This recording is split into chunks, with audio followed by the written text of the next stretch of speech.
Olá, pessoal. Meu nome é Marcos Alencar. Estamos aqui no canal Trabalhismo em Debate e vamos falar sobre dispensa discriminatória, que é quando as pessoas, né, os trabalhadores, os empregados ou empregadas que estão com doença grave são demitidos sem justa causa e aí eles pedem a reintegração. Como é que isso ocorre? Se está previsto na lei? Qual é o comportamento da Justiça do Trabalho em relação a isso? Vamos lá. Primeiro ponto. Não existe lei proibindo que a empresa, que o empregador demita portador de doença grave, salvo se ele tiver alguma instabilidade. Acontece muitas vezes da pessoa ter uma doença grave, mas ela não está tão manifestada e aquilo ali não impedir dela trabalhar. Por exemplo, vamos supor que uma mulher ela tem um câncer de mama em estado avançado, mas ela continua trabalhando, fazendo as suas atividades. E aí, o câncer não deixa de ser uma doença grave.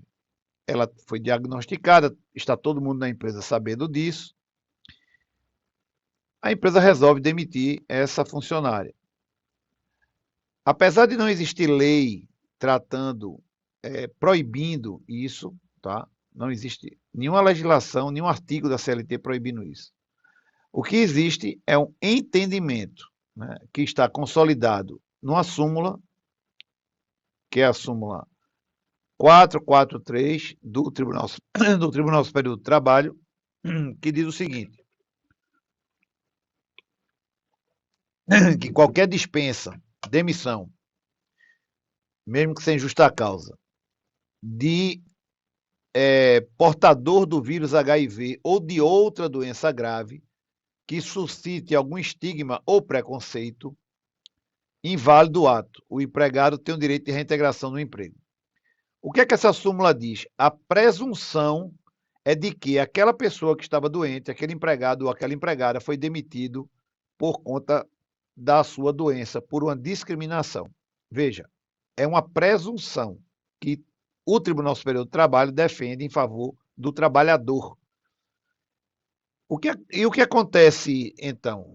Qual é o resultado disso? É que, se uma empresa, se um empregador for demitir algum empregado que esteja doente, com alguma doença grave, ela terá que fazer essa rescisão de uma forma muito acautelatória, vai ter que explicar muito o porquê está fazendo aquela rescisão.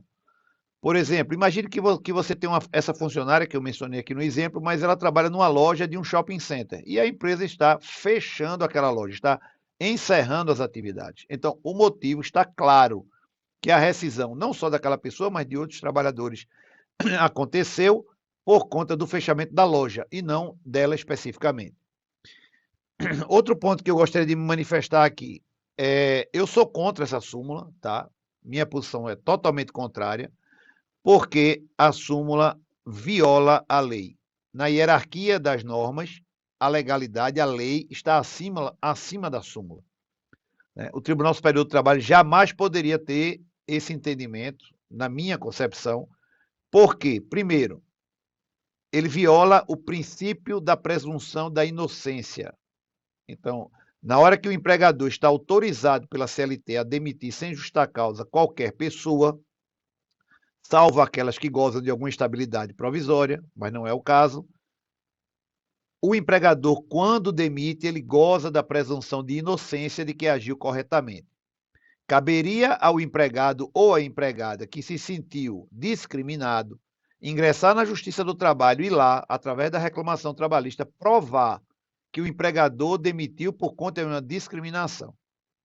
Isso é que é, na minha concepção, o caminho correto, porque está de acordo com o princípio da presunção da inocência, que está previsto na Constituição Federal, com outro princípio, que é o da legalidade. Ninguém está obrigado a fazer ou deixar de fazer alguma coisa, senão em virtude da lei. Isso, para mim, também está sendo violado.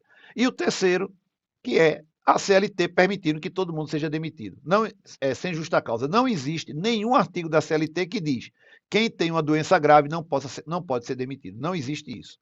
Então, eu vejo que o Tribunal Superior do Trabalho, a Justiça do Trabalho, está invadindo uma competência que não é dela, tá? Que é a de legislar. Ela está criando lei com a súmula. Mas, aí vamos voltar para a realidade. Né? como diz no popular, temos que amarrar o jegue aonde o dono do jegue manda. Não adianta o empregador ficar acreditando aqui no meu entendimento, se o judiciário trabalhista procede de outra forma. Se isso é justo ou injusto, não vem mais ao caso. Vamos adiante. Então, pela súmula, se você empregador ou se você empregado está sendo demitido, tem que haver uma justificativa muito concreta, muito objetiva, muito transparente do porquê daquela demissão. Se não for assim, o empregado pode entrar na justiça e vai, baseado na súmula 443 do Tribunal Superior do Trabalho, pedir uma reintegração ao emprego. O grande problema, e aí para terminar aqui essa nossa conversa de hoje, é quando esse pedido acontece e a justiça demora a decidir. Imagine que depois de um ano a questão é decidida. A justiça manda reintegrar e a empresa terá que pagar todos os salários desse período de um ano, da data da demissão até a data da reintegração, sem que aquela pessoa tenha trabalhado nenhum dia.